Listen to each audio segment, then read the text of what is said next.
Good morning, good afternoon, good evening mga kaibigan, Pilipino, OFW, saan man sulok ng mundo tayo naroon ay pagpalain tayo ng Diyos at pagkalooban tayo ng mahabang buhay bawat isa. Agbyag ka, Francis Leo Antonio Marcos, ang pandemic hero ng Pilipinas. Agbyag ka. Mga kaibigan, bigay tayo ng opinion natin mga kaibigan. Ito may nakita kasi akong picture mga kaibigan, no? Si former mayor mga kaibigan, Patricio mga kaibigan, no? Kasama yung mga yung mga tiga-kapis mga kaibigan. Mukhang magkakaroon ng payout mga kaibigan Kasi ang usap-usapan mga kaibigan mahiwaga ang March 31 mga kaibigan. So mag-abang tayo mga kaibigan ng mga kaganapan mga kaibigan. Talagang exciting talaga ang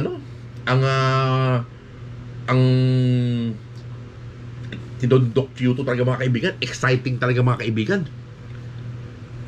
Ang lakas ng kutob ko mga kaibigan na nakuha na si Don Doc Chiuto sa kanyang mga kidnappers mga kaibigan na nabawi na ng mga kapulisan mga kaibigan. So blackout yung news mga kaibigan.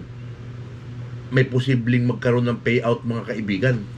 Kumbaga, siyempre kung ilalagay natin yung sitwasyon natin kay Don Doc Chiuto mga kaibigan, sa mga oras na to, maaaring na trauma si Don Doc Chiuto mga kaibigan. Excuse me. Exciting talaga mga kaibigan. Na trauma si Don Doc Chiuto mga kaibigan sa kamay ng mga kidnappers niya mga kaibigan. Talagang hindi kasi malayo mga kaibigan talaga na ma-recover si Don Doc Chiuto ng mga kapulisan natin mga kaibigan. Talagang So abang-abang tayo sa mga pwedeng mangyari mga kaibigan. 'Di ba? Sa mga susunod na araw mga kaibigan. For your information, sa gapalapta na ma-payout ako buwas, maayo ka pa. Kabalo na payout ako. Baw, nugay abi kamo. Labugay sino ma-payout sa akon, ikaw. Ulahan mga pagkumbaga dahil itataas ni Lord, wag tayo yung magpamataas dahil nakikita tayo ni Lord. Have fear the Lord who saw everything mga kaibigan. Diba? Itong mga tao na ito mga kaibigan, syempre kilalang kilala ito sa Rojas City mga kaibigan. Nakita mo naman ang kanilang mga ngiti sa kanilang mga mukha mga kaibigan. Wala kang mababanayad na meron silang matinding problema mga kaibigan. Kumbaga parang ngiting tagumpay itong mga tao na ito mga kaibigan. So magandang bigyan ng reaction mga kaibigan kasi positive yung kanilang yung outcome ng kanilang facial expressions mga kaibigan. So sa tingin ko mga kaibigan talagang positive na nakaligtas si Don Doc Chiuto sa kanyang mga kidnappers mga kaibigan o pinakawalan si Don Doc Chiuto ng kanyang mga kidnappers kasi nabulilyaso na nga mga kaibigan yung kidnap na ginawa kay Don Doc Chiuto mga kaibigan. Bulilyaso na. Siyempre may mga tao pang hinahanap mga kaibigan. Kumbaga hindi na nila pabibigatin pa yung kasong ginawa nila mga kaibigan. Hindi nila pwede talagang galawin si Don Doc Chiuto mga kaibigan. So para sa akin, maligtas ang buhay ni Don Doc Chiuto is talagang napakahalaga kasi ng buhay para sa akin mga kaibigan. 'Di ba? Lahat tayo lagi kong ang pagbati mga kaibigan pagpalain tayo ng Diyos bawat isa. At bawat isa din sa atin ipagkalooban tayo ng mahabang buhay. 'Di ba? Iligtas tayo ng Diyos sa mga masasamang tao mga kaibigan, yung mga gaya nitong mga bang klase itong mga kidnappers sa itong mga kaibigan. Isipin nyo, ang gaganda naman ng mga katayuan sa buhay. 'Di ba? At bakit pumapasok pa sa mga ganitong klase ng ng gawain mga kaibigan?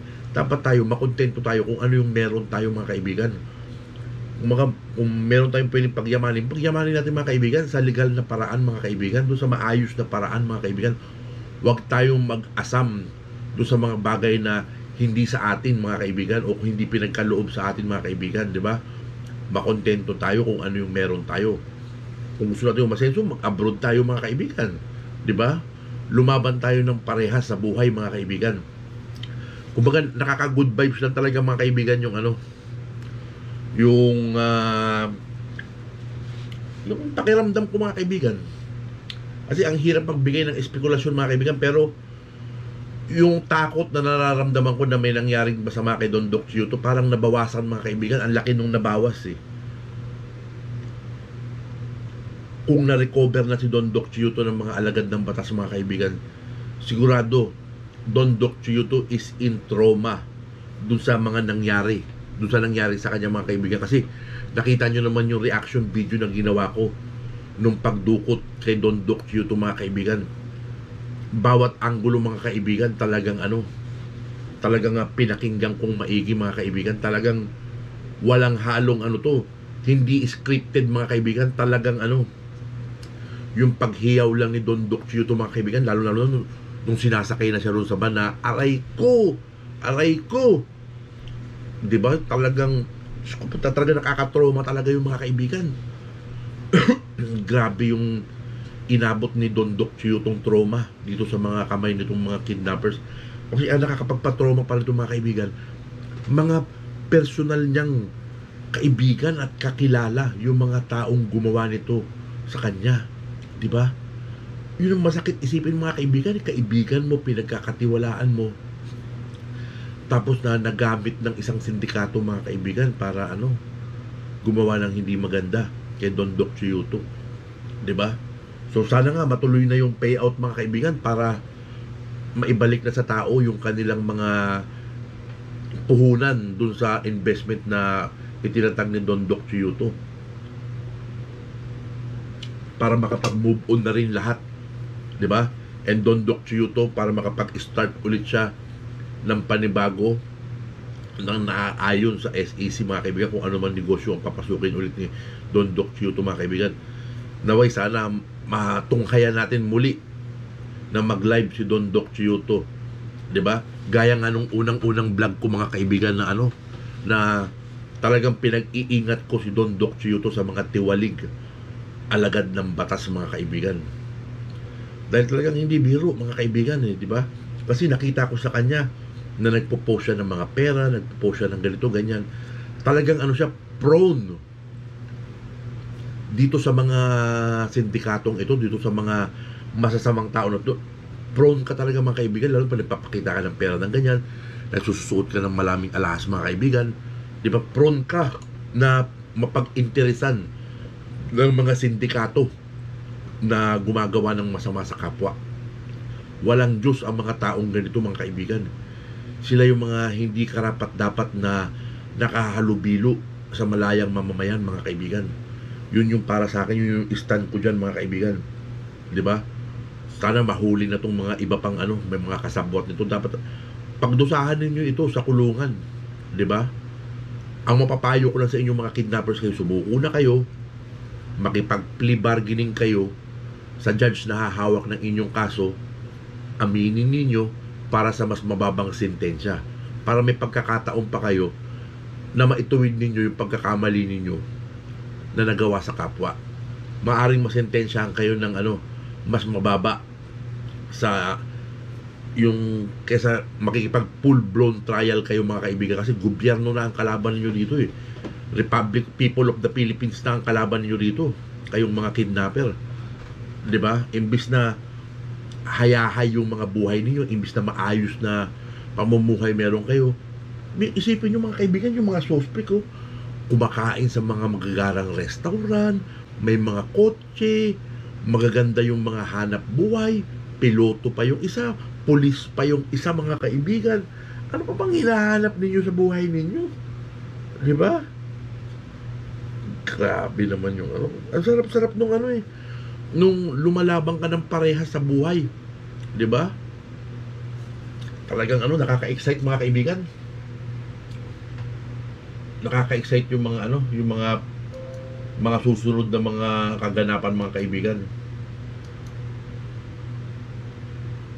Gaya nito, si nagpapakita ng maraming pera, naku, prone ka niyan day sa ayan naku day, wag ganyan to day, wag post ng ganyan sa social media, kasi para sa akin pwede kang pagplanuhan ng mga sindikato, ng mga masasamang loob na tao na handang gawin ang lahat para magkapera, yung magnakaw, gumawa ng hindi maganda sa kapwa, yung mga robberer na tinatawag mga kaibigan, di ba?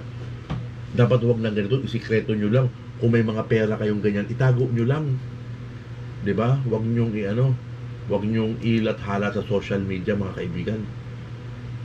'Di ba? Yun yung para sa akin, mga kaibigan, 'di ba? Kung may pera kayong ganyan, ilagay nyo sa bangko. Dapat na nakabangko yan, mga kaibigan. Doon kayo magpa-picture taking sa loob ng bangko.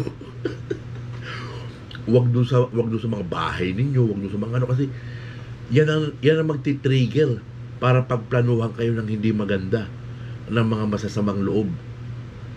Alam niyo naman sa Pilipinas, mga kaibigan, ang dami yung dahil hindi nga masustain masyado ng gobyerno yung pangangailangan ng sambayanan ng mamamayan na trabaho, 'di ba?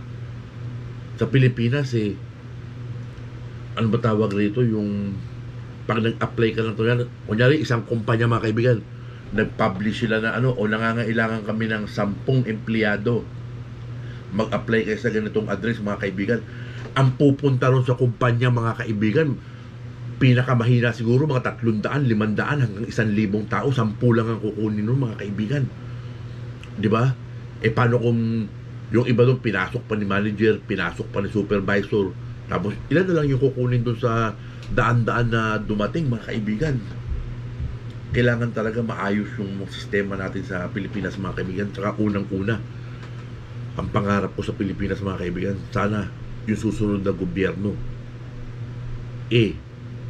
gawin ng libre ang ospital. Dapat ang ospital, kuryente, tubig, gobyerno dapat ang ang nagmamanipulate nito, mga kaibigan. Gobyerno dapat ang yung mga ospital, gobyerno dapat ang nagpapasahod sa mga doktor. Ang mga doktor hindi dapat tumatanggap ng bayad galing sa mga taong bayan. Ang kikitain ng doktor ay nanggagaling lahat sa gobyerno, mga kaibigan. Dapat ganun, para hindi na iniisip ng mga tao, kasi ang mga tao takot magpa-ospital dahil sa hindi nila kaya magbayad. Ang dami na namamatay na lang dahil sa hindi nila kayang magbayad. Ang pinag-iipunan ng mga tao sa ating, mga kaibigan, is yung pampa-ospital nila, mga kaibigan. Ang sama nung ganun. Ayoko nung ganun. Dito sa Canada, mga kaibigan, kahit saan ospital ka pumunta dito, kahit saan doktor ka pumunta dito, mga kaibigan, ipapakita mo lang yung Medicare card mo, yung card mo, kung ano yung kailangan mo, check up mo, o ganito, ganyan, kung ano yung mga kailangan sa'yo. Lahat yung, mga kaibigan, wala kang ilalabas kahit 5 duling, mga kaibigan. Maglalabas ka lang ng pera kung bibili ka ng gamot. Pero yung gamot dito, mga kaibigan, walang tax, walang mura din lang. Nasusustain mo sa minimum na sweldo mo lang, di ba? Basta nakaka-good vibe lang. Basta good vibes lang ako, mga kaibigan. Dito sa nakita ko na picture na to, mga kaibigan. Sa mga manonood ng mga tiga-copies, makikilala nyo naman siguro kung sino-sino tong mga to, mga kaibigan, di ba? Di ba? Tingnan mo naman yung mga ngiti. Wala kang makitang may bakas ng ng takot o may bakas ng pag-alala mula sa kanilang mga facial expression, mga kaibigan.